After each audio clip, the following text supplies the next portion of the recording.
Theories of Attitude and Behavior Change. Thursday, May 14, 2020. 8:19 p.m. Theories of Attitude and Behavior Change. Persuasion, attitude change, and the elaboration likelihood model. Persuasion is a method for attitude/behavior change. The elaboration likelihood model explains when people will be influenced by the content of a speech versus more superficial features. Three main characteristics that impact on how we are persuaded for/against a message. 1. Message characteristics. Message itself, clarity, how well thought message it. Also includes how well written it was, does speaker have good grasp of grammar, appropriate vocabulary, length of talk, etc. 2. Source characteristics. What is their level of expertise, trustworthy, and is information credible or not? Physical environment, venue of event. 3. Target characteristics. Characteristics of listener such as mood, self-esteem, alertness, intelligence, etc. How we receive a message. According to model, we process info along two target paths, central and peripheral routes. Central people are persuaded by the content of the argument. Leads to deep processing of information. Results in a lasting attitude change. People will only choose this route when they are interested in the topic. Peripheral don't care about topic, little motivation/interest. Leads to shallow processing of information, such as the speaker's looks. Creates a temporary attitude change. Reciprocal determinism. Reciprocal determinism is the interaction between a person's behaviors, personal factors, motivation, and environment. The social cognitive theory view behaviors as being influenced by people's actions/cognitions and their social context. Talking about interactions between individual and situation they're in. Cognition-environment-behavior. Meg is interested in soccer, cognition, joins a soccer team, environment, and spends time with soccer players, behavior.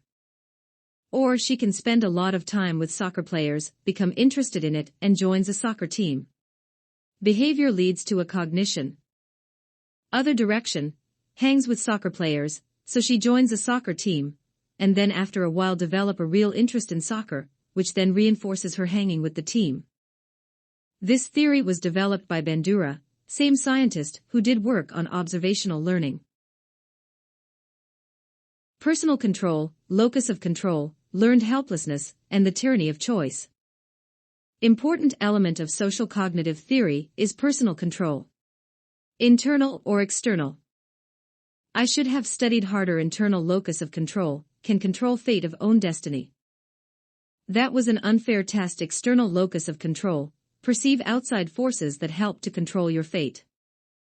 Those internal achieve more in school/work, cope better with stress and lower depression. External do not as well and higher rates of depression. Learned helplessness. When tone is sounded, dogs receive electric shock but could press button to stop the shock. Group 2 had no way to turn off the shocks. After, dogs placed in new environment and had two sides separated by low partition in middle. Given electric shocks, but dogs in Group 1 learned to escape shock by jumping over barrier. Dogs in Group 2 didn't try to escape the shock.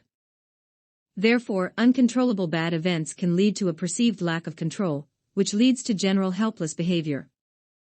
Increasing people's control over very small things, like TV remote, can increase the health and well-being of people in nursery homes. What about too much control? Too many choices can also negatively impact our cognition and behavior. The tyranny of choice. Too many choices at stores. Those who had to pick 1/6 were more satisfied with their behavior, those who had to pick 1/30 less happy with their choice. One result is information overload, and can lead people to decision paralysis and increased regret over choice made. Personal control is important. Any control people have on environment, even a little, has good effect on well-being. On other hand, too much is not good either. Self-control. The ability to control our impulses and delay gratification. Humans have desires which aren't necessarily bad, but they can become a temptation when they conflict with our long-term values and goals. So self-control is focusing on long-term goals while putting off short-term temptations. The most famous experiment is commonly referred to as the marshmallow test. Kids in preschool given marshmallow and could eat it whenever, but if they waited 15 minutes they could get another marshmallow. Some ate it right away, but other kids licked it. Those who were able to wait tended to have better life outcomes when followed 10 years later. Ego depletion idea that self-control is a limited resource. If you use a lot of it, it can get used up, and less to use in the future. Demonstrated by experiment that those who resisted eating cookies ended up giving up sooner, on another unrelated task that also requires self-control. Muscle is used as a metaphor for self-control. Can be strengthened but also depleted. Training self-control in one area can improve it in other areas. How to improve self-control. 1. Change environment x moving snacks to more difficult to reach shelf. 2. Operant conditioning reinforcing good behaviors with rewards. Positive/negative reinforcement or punishment. 3. Classical conditioning x eat healthy chocolate every time you crave chocolate. 4. Deprivation. Removing something completely is problematic. Can make you want it more and leads to ego depletion.